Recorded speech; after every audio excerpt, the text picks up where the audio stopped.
Welcome to BeABossDad.com. My name is Joel Haasenritter, and I help high-achieving dads scale their business without failing their family. And today we are going deep on something that I think is one of the most underrated superpowers in your business. We're talking about how to create customers for life, not just one-time transactions. And let me set the stage for you because I know who you are. You're a dad, you're running a business, maybe you're pulling six figures, maybe seven. You're putting in the hours, right? You're showing up. And you've probably had this experience.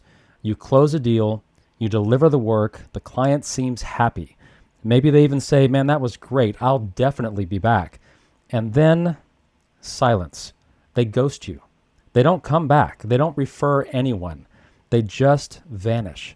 And you're sitting there going, what happened? I thought we had a good thing. Here's what I want you to understand right up front. Scaling is so much easier when your customers stop leaving. That's the whole game. You don't always need more leads. You don't always need a bigger funnel. Sometimes, and honestly, most of the time, you just need to stop the bleed. You need to keep the people who already said yes to you. Here's why this matters to you as a dad, as a father, as a man building something for his family. Every hour you spend chasing a brand new customer is an hour you're not spending with the people who matter most. Every dollar you pour into acquisition, into ads, into cold outreach, into that next beautifully executed marketing campaign is a dollar that could stay in your pocket if you'd just taken better care of the people already in your world.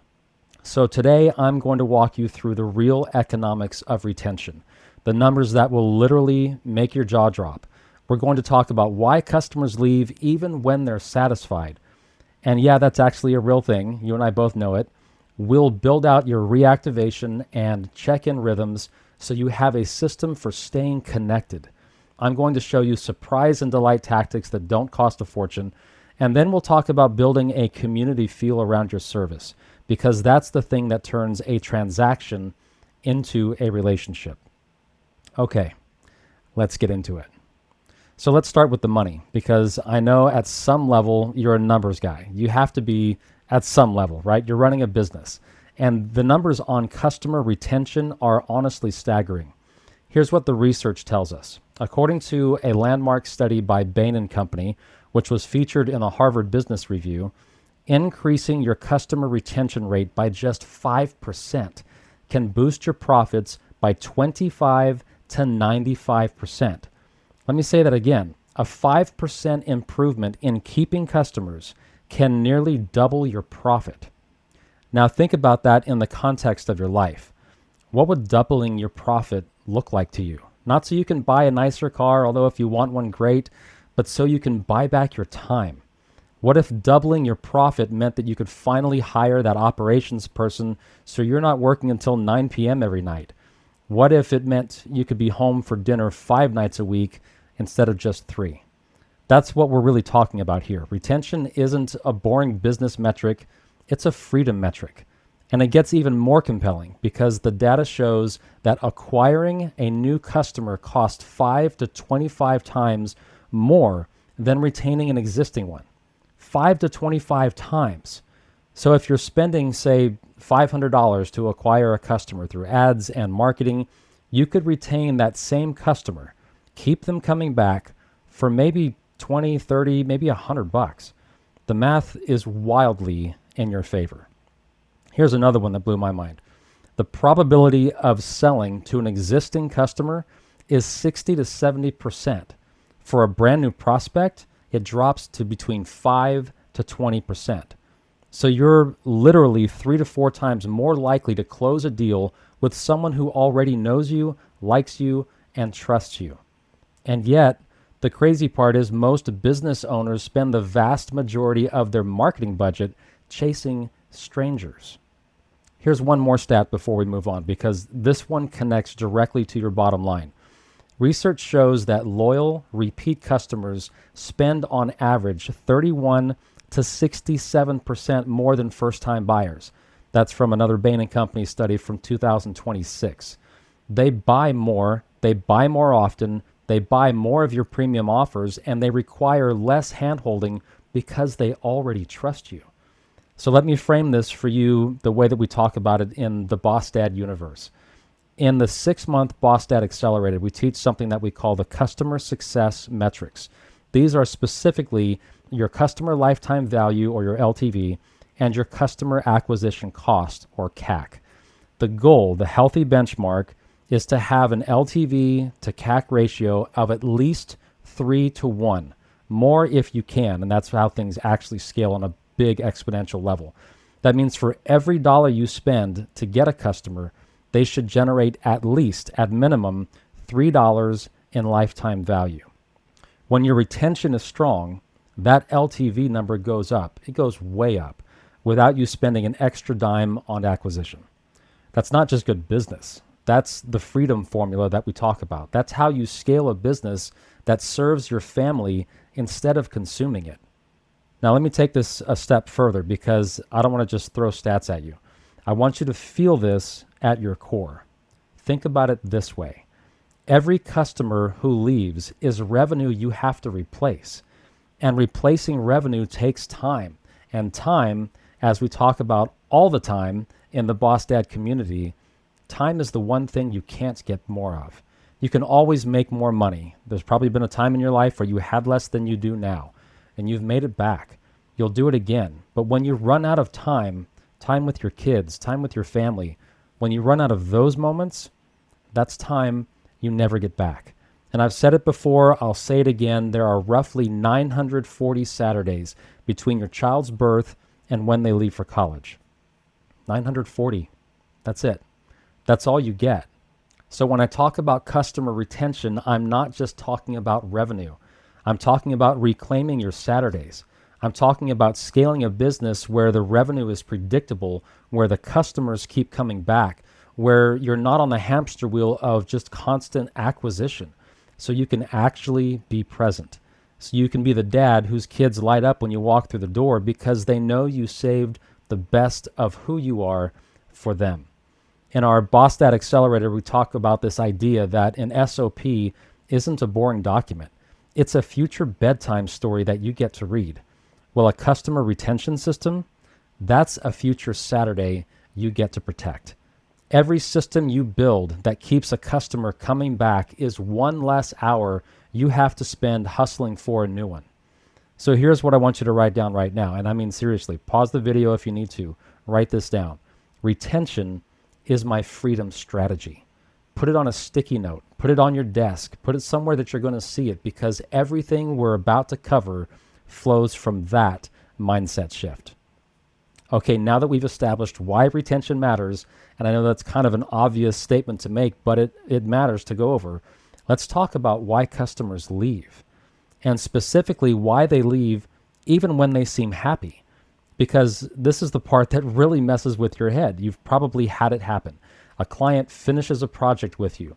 They say great things. Maybe they even leave a 5-star review. And then they never come back. And what happened? Well, here's the truth. Satisfaction is not the same thing as loyalty. Let me say that again because it's important. A satisfied customer is not automatically a loyal customer. Satisfaction means they got what they expected, but loyalty means they can't imagine going anywhere else. And those are two very different things. Research into the psychology of customer churn shows this. There are deep emotional factors at play. According to multiple studies on customer behavior, 90% of customers say the experience is just as important as the product itself. And 50% will leave after just one bad interaction. That's it. So you could deliver an incredible product, but if the experience around it, the communication, the follow-up, the feeling of being valued, if that's off, they're gone. So let's break down the real reasons customers churn even when they're satisfied. Number one, post-purchase drop in engagement. This is a big one. You close the deal, you deliver the work, and then you go radio silent. You move on to the next thing, and the customer feels abandoned. They feel like the relationship was transactional. You only cared about them when they were willing to pay you money. Market source research highlights this as one of the leading causes of churn: irrelevant or non-existent communication after the sale. Think about that in terms of your personal relationships.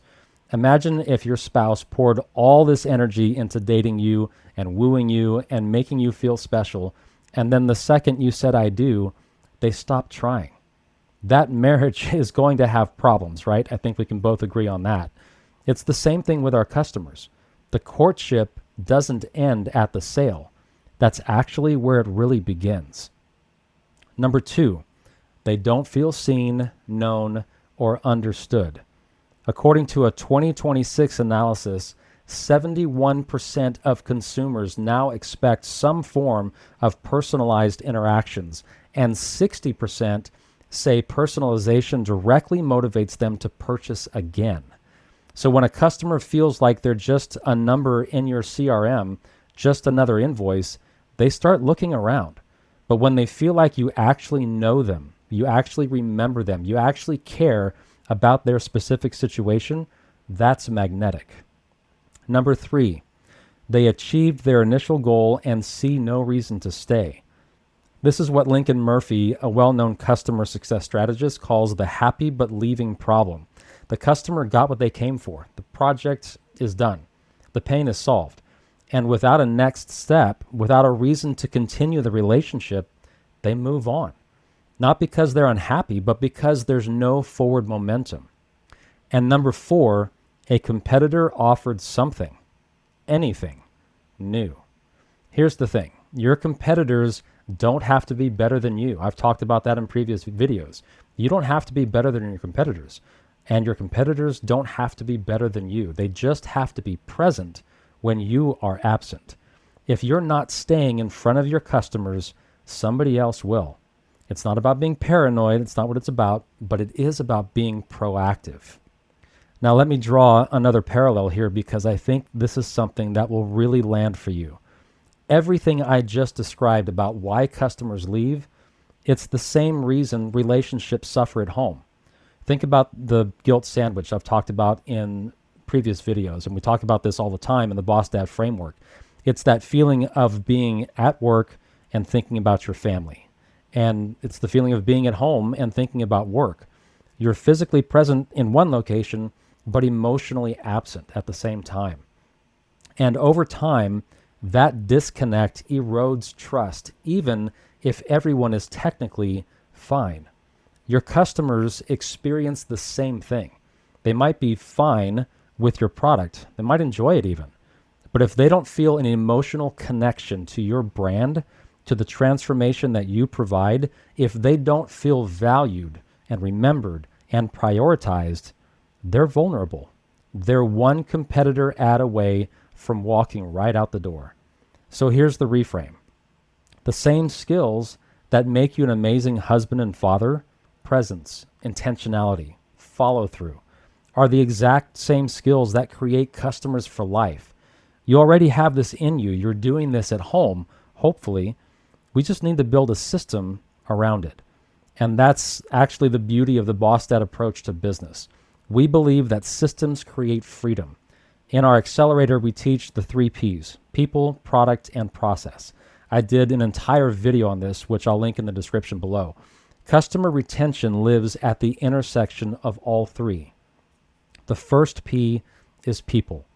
Are you truly serving and solving the problems, providing the transformation for your customers, and doing it in a way that they feel seen and understood? And are you deeply supporting the team that is helping you serve in a way that they feel seen and understood? Have you dived deep with them to understand what makes your team tick at their core? This is one of the areas that I absolutely love to help businesses with. We use something called the PDP Pro Scan. It's the most scientifically accurate behavioral survey that I have found. And we use this to understand you and your team at an extremely deep level.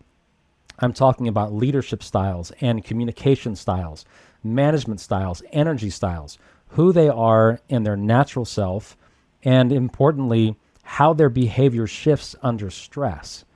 And when you understand your team at that level, they feel seen and supported and understood, and they're motivated to align with the vision for whom you serve. The second P is product. Does your product or service deliver an actual transformation, not just a transaction? And have you identified what the customer journey really looks like along that path, where your touch point opportunities are, where things fall through the cracks, and where you can provide an unmatched customer experience? The third P is process. Do you have a system for staying connected with your customer through that entire journey, and especially after the sale? And do you provide that in a way that so far exceeds their expectations that they not only want to stick around, they want to tell everyone about you? Think about a time that you went to a restaurant or a hotel and you were so blown away, not just by what they provided, but how they provided it. And when you left that experience, you couldn't wait to tell others about it. That's what we're going for here. Not just a product or service fulfillment, but an unforgettable experience. A lot of business owners do really good at nailing the first two, but they completely ignore the third. And that's where the bleeding happens. So let's fix it. Let's get tactical. This is where the rubber meets the road. We're going to build your reactivation and check-in rhythm, which is a system that keeps you connected to your customers without it consuming your entire week. We're going to shine a spotlight on that third P, the process. Because here's the thing. I know what you're thinking. Joel, I barely have time to run my business and get home for dinner. Now you want me to add more touch points? And I get it. But that's exactly why this has to be a system, not a to-do list. When it's systematized, it runs in the background. It becomes part of your process. It's not extra work. It's the work that eliminates future extra work. So let me give you something called the Rhythm of Retention Framework. It has 3 layers. Layer 1, the immediate post-sale follow-up. And I'm talking about within the first 48 hours. That's the most critical window. The customer just bought from you. They're excited. They're also slightly nervous. And I'm sure you've experienced this before too. Did I make the right choice? And that's what we call buyer's remorse. We've all experienced that. And every customer experiences it at some level as well. So your job in the first 48 hours is to reinforce that they made the right decision. Here's what that looks like in practice. Send a personal thank you message. And I'm not talking about an automated thanks for your purchase, here's your confirmation number email. I mean a real human message, a quick video, a voice note, something that says, hey, I see you, I appreciate you, here's what happens next. If you can reference something specific from your conversation with them during that sales cycle, that's amazing, that's beautiful. And that's it. 2 minutes of your time, and you've already differentiated yourself from 90% of your competitors. Then make sure they know what to expect. Set clear expectations for the delivery timeline, the next steps, the communication cadence, all of it. Because uncertainty kills trust, but clarity builds it. Layer 2, the quarterly check-in. So every 90 days. This is where most businesses just absolutely fall apart. The project ends and then nothing. But here's a powerful insight from DocuPace, which is a financial services firm that studied client retention. Reaching out during major life events and milestones, even just to say congratulations or to ask how things are going, dramatically increases client loyalty and retention. So every 90 days, you or someone on your team reaches out, not to sell anything, just to check in. Hey Dave, I see it's been about 3 months since we wrapped up your project. How's everything going? Did you hit the goals that you wanted to? Is there anything that I can help with? The key is to lead with value, not with a pitch. If every time you call a customer you're trying to sell them something, I promise you they're going to stop answering. But if every time you call, you're genuinely asking how you can help, they'll start calling you. You can systematize this as well. Put it in your CRM, set reminders, create an SOP for your team, In the B.O.S.S Accelerator, we teach you how to build SOPs using the SOP in a box template. You can literally template this entire check-in process so it's repeatable and delegatable. That's real freedom, friends. And layer 3, the annual reactivation campaign. Once a year, go through your customer list and identify anyone who hasn't purchased or engaged in the last 6 to 12 months. These are your dormant customers. They're not gone necessarily. They might just be quiet. And again, you can set up an automatic filter with any decent CRM to do this. The best reactivation strategies are personal and they're low pressure. According to research from Actito on customer reactivation best practices, the most effective approaches include sharing what's new with your brand, but in a way that provides value, offering a personalized incentive based on their purchase history, or simply asking for feedback. We noticed it's been a while. How can we serve you better? Think about it. That dormant customer already knows you. They already trust you to some degree. They're the lowest hanging fruit in your entire business, and a simple, heartfelt outreach can bring them back. Let me paint a picture of what this looks like when it's running smoothly. It's Sunday evening. You're doing your weekly planning. Maybe you're using your Harmony Matrix, which we teach in the B.O.S.S Accelerator, to map out your high-impact business tasks alongside your non-negotiable family moments. And as a part of your business block, you see Tuesday, Q1, customer check-ins. It's already on your calendar. Your assistant or your CRM has already pulled the list. You know exactly who to call. So Tuesday morning shows up and you spend 30 to 45 minutes making 5 calls. They're quick, 5 to 10 minutes each. You're not selling, you're connecting, you're asking questions. You're showing up as the kind of business owner who actually cares. And then you're done.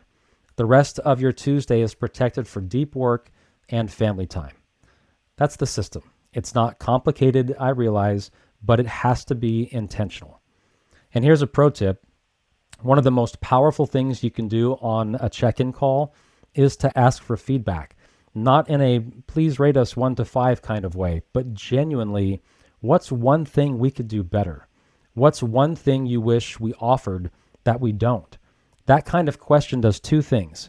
It makes the customer feel heard and valued, and it gives you priceless market intelligence for free. There's a concept we teach in the accelerator called the voice of the customer. It's a system for capturing what your customers are really saying, their language, their pain points, their desires. And when you build a check-in rhythm, you're feeding that voice of the customer engine constantly. And that data, that's what helps you refine your product, improve your marketing, and stay ahead of the competition, all without running a single ad. Here's another pro tip. Use their exact verbiage in your next campaign or your next ad. If that's the customer you're trying to attract, and you successfully did that because they bought something from you, chances are extremely high that your next customer is thinking the exact same thing your current customer just expressed to you. Now, I know some of you are thinking, Joel, I have hundreds of customers. I can't call all of them. You're absolutely right. You don't have to call all of them personally. This is where delegation comes in. In the Accelerator Lesson 2, I believe it is, it's all about the Liberator, the delegation toolkit. The principle is simple. You're the bottleneck if every customer interaction has to go through you. So train your team. Give them the script, but make it personal. Give them the SOP and empower them with the process. Let them carry the rhythm while you lead the orchestra. Remember that doing everything yourself limits your growth to your time, and you can't scale anything linked one-to-one to time. The only way to grow beyond yourself is to unlink growth from time by providing the capacity through others' time and their effort. And that's not losing control, that's gaining your freedom back. So let's talk about one of my favorite topics, which is surprise and delight. And I know when you hear that, you might be thinking, that sounds expensive. Honestly, it doesn't have to be. In fact, the best surprise and delight moments are almost always low cost or no cost. They're about thoughtfulness, not dollar signs. Here's the psychology behind it. When a customer receives something unexpected, something they didn't pay for and didn't ask for, it triggers a powerful emotional response. It moves them from satisfied to delighted. And delight is what creates loyalty. Delight is what makes people tell their friends. Delight is what turns a customer into an evangelist for your brand.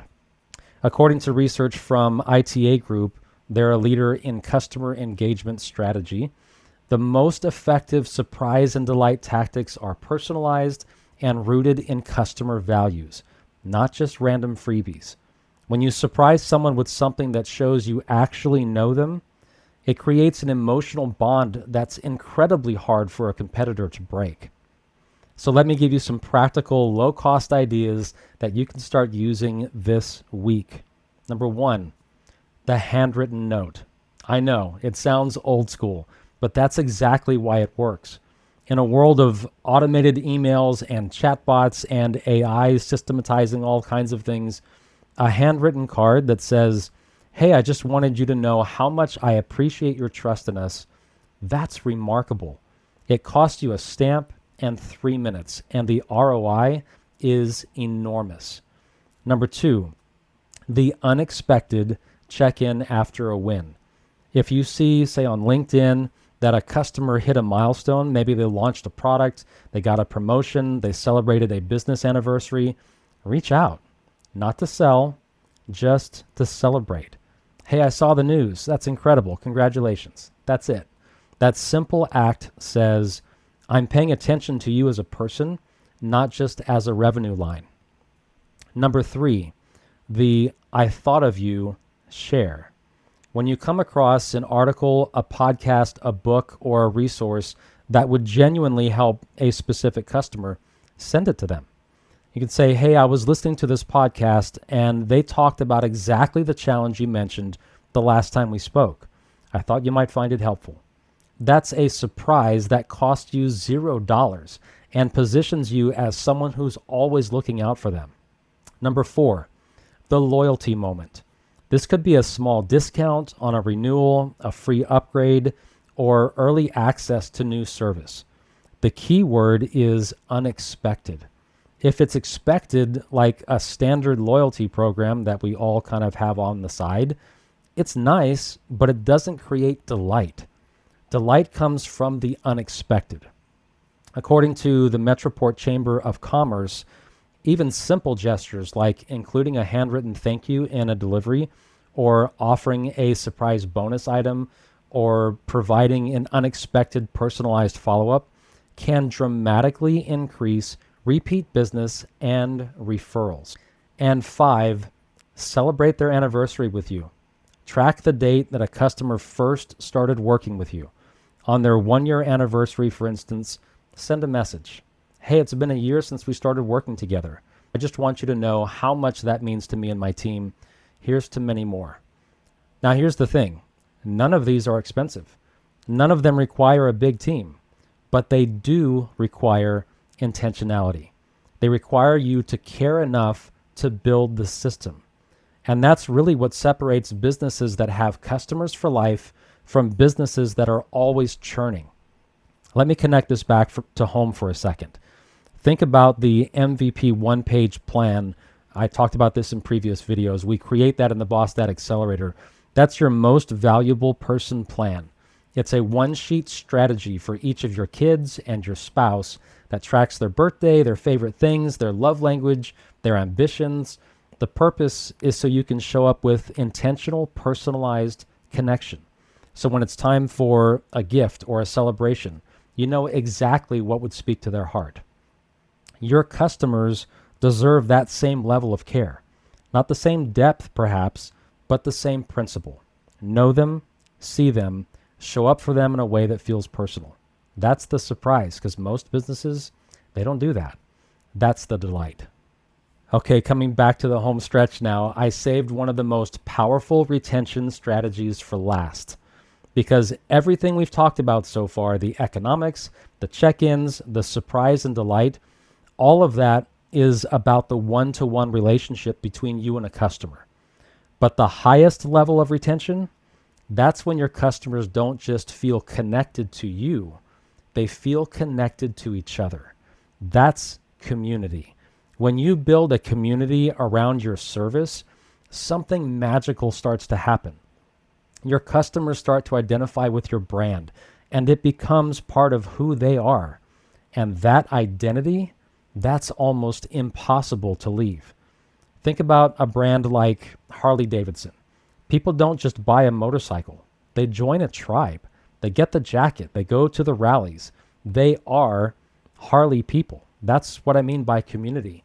And you can build that same feeling at whatever scale makes sense for your business. McKinsey and Company published research on what they call the community flywheel. The concept is that brands that build community around their products create a self-reinforcing cycle. Brand advocates generate conversation, engagement, and sales, which attracts more advocates, and the flywheel spins faster and faster. So how do you create that community feel, especially if you're a small to mid-sized business? Here are some practical approaches. 1, create a space for your customers to connect. This doesn't have to be a massive Facebook group or an expensive, fancy platform. It could be a private Slack channel or a simple WhatsApp group or even a quarterly virtual in-person meeting. Imagine that, in person. The goal is to give your customers a place where they can interact with each other, share wins, ask questions, and feel like they're part of something bigger than just a transaction. According to Forbes, one of the most effective ways to build brand community is to involve your customers in content creation and shared experiences. Whether it's featuring customer success stories or co-creating content or hosting collaborative events, when people contribute, they feel ownership, and ownership breeds loyalty. Number 2, share the spotlight. I love this one. Highlight your customers' wins. If a client has a great result, feature them. Do a case study, a social media shout out, a mention in your newsletter. When you celebrate their success, you're saying, this isn't about me, it's about you. And that's a message that builds fierce loyalty. Number 3, build a shared identity and language. This is something we do intentionally with the B.O.S.S Dad brand. We have our own vocabulary, the guilt sandwich, the 940 Saturdays, the Harmony Matrix, the CEO to Dad transition firewall. That shared language creates belonging. When someone in our community says, man, I was deep in the guilt sandwich today, everyone in the room knows exactly what that means. It's a shorthand that creates instant connection. And you can do this in your business too. Give your methodology a name. Give your process a framework. Create terminology that your customers can use and identify with. It doesn't have to be complicated. It just has to be yours. Number 4, offer exclusive access. This is where community and surprise and delight overlap. When you give your existing customers early access to a new product, behind the scenes look at what you're building, or an invitation to an exclusive event, you're saying you're not just a customer, you're an insider. That feeling of exclusivity is incredibly powerful for retention. According to an analysis of customer loyalty strategies, when customers feel recognized and given preferential treatment, they are dramatically more likely to remain loyal, with a 75% likelihood of staying when they feel personally understood. 75%. That's amazing. And number 5, be the host, not just the vendor. Here's a mindset shift that I think is super important for this whole concept. Stop thinking of yourself as someone who sells a product or service and start thinking of yourself as someone who hosts a community of people who share a common challenge. You're the person who brings them together, who facilitates the conversation, who creates the environment for growth. BOSS in the B.O.S.S Dad framework stands for Balanced Owner, Strategic Shepherd. In the B.O.S.S Dad world, we call ourselves strategic shepherds, and that's exactly what community leadership looks like. You're guiding the flock, not just selling them wool. Okay, we've covered a lot of ground today. Let me give you the framework and the system so you can actually implement this. I want you to think of your customer for life system as having 4 main pillars.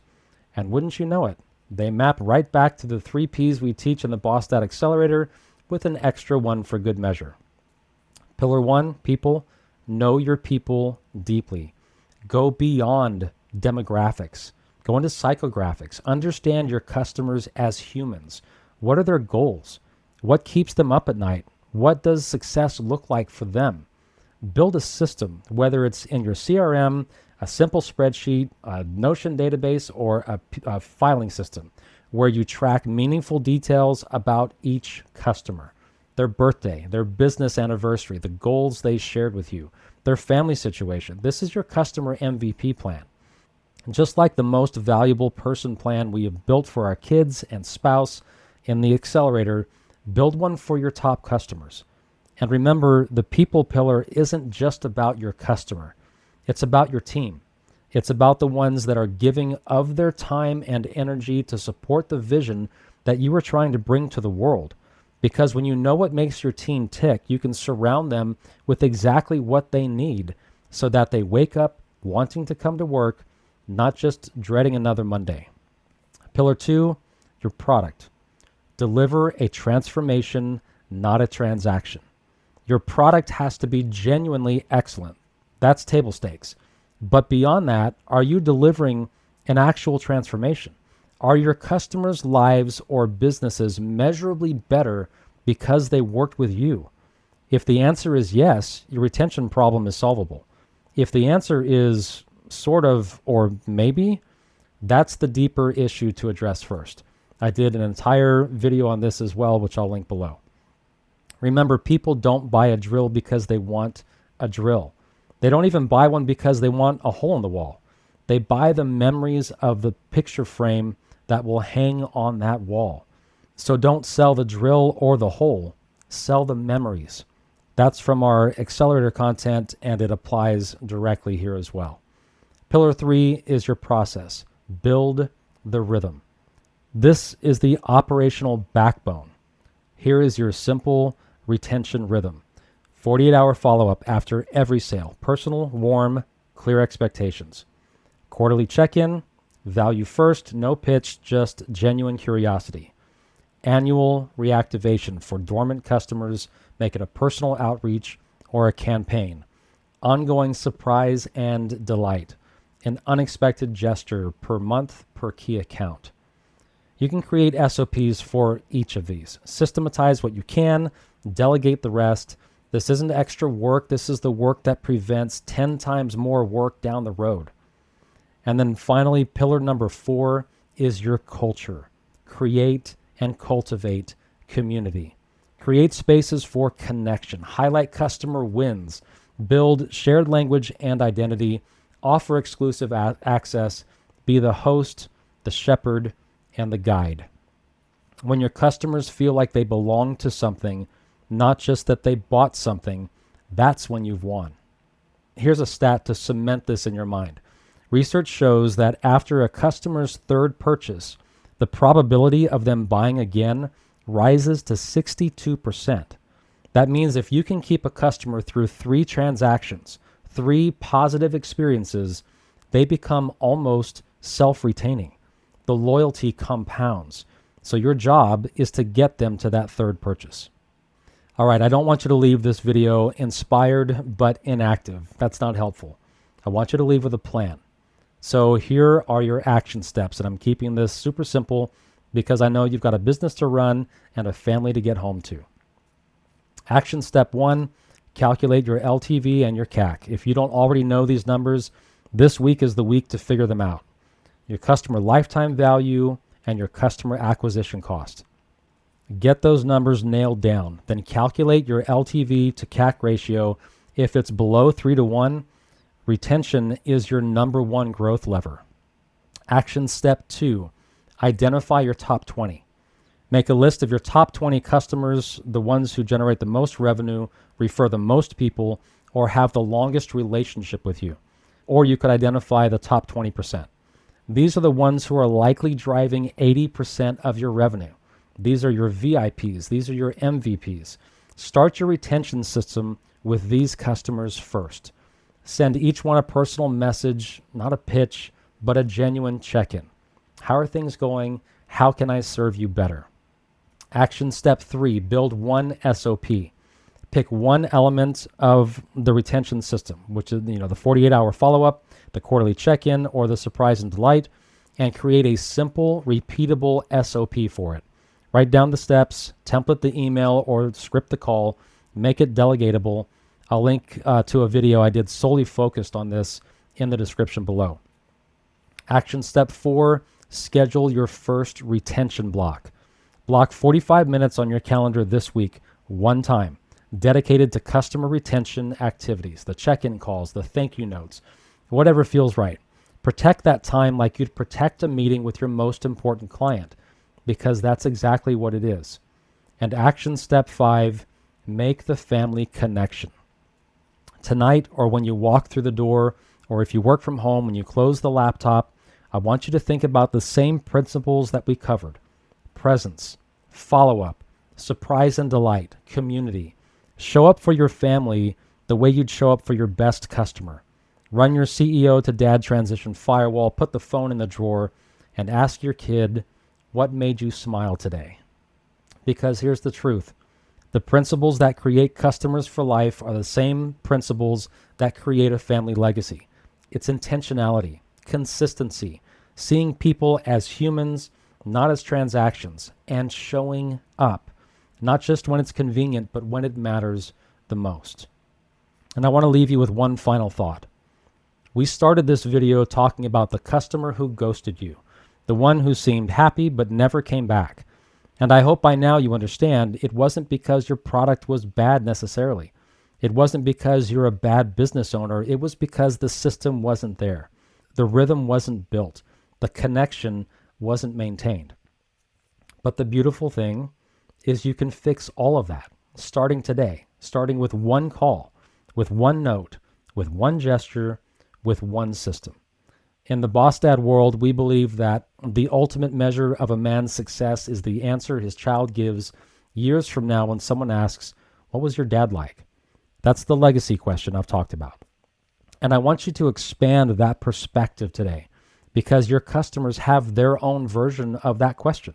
What was it like working with them?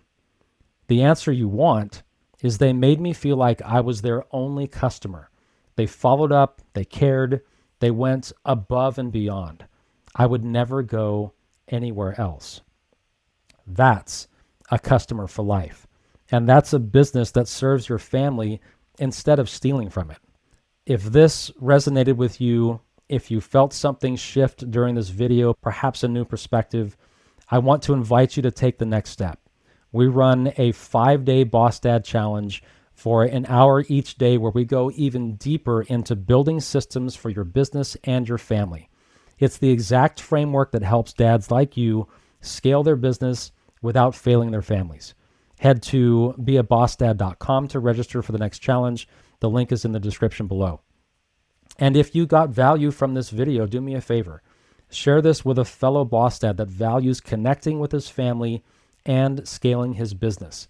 Hit that like button, drop a comment below, tell me which of the 4 pillars you're going to work on first, and subscribe so you don't miss what's coming next. I've got a lot more where this came from, and I'm just getting started. I'll see you in the next one. Take care of your business, take care of your family, and go make today a good day. I'm Joel Haasenritter. Win at business, win at life, be a boss dad.